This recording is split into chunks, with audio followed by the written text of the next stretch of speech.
నమస్తే ఫ్రెండ్స్. ఇప్పుడు మనం సంకటమోచన హనుమాన్ మందిర దర్శనం కోసం వెళ్తున్నాము. కాశీ వచ్చినప్పుడు తప్పకుండా దర్శించుకోవాల్సిన మందిరాలలో సంకటమోచన హనుమాన్ మందిరం కూడా ఒకటి. ఇక్కడ ఏంటంటే 16వ శతాబ్దంలో గోస్వామి తులసిదాస్ గారు ఈ ఆలయాన్ని కట్టించారని నమ్ముతారు.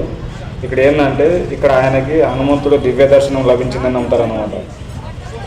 సో అందుకే ఆయన ఇక్కడ సంకటమోచన హనుమాన్ మందిరాన్ని కట్టించాడు అనమాట. సంకటమోచన అంటే జీవితంలోని కష్టాలను ఆపదలను రక్షించేవాడు అనమాట.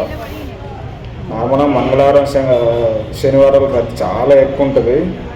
మనకు లోపల కెమెరా అలౌ లేదు. అక్కడ చెప్పులు పెట్టేసి ఇలా లోపలికి వెళ్ళిపోవాలన్నమాట. లోపల నాకు తెలిసి కెమెరా అలౌ చేయడు. లోపల ఫొటోస్ ఎలా ఉందో మీకు చూపెడతాను.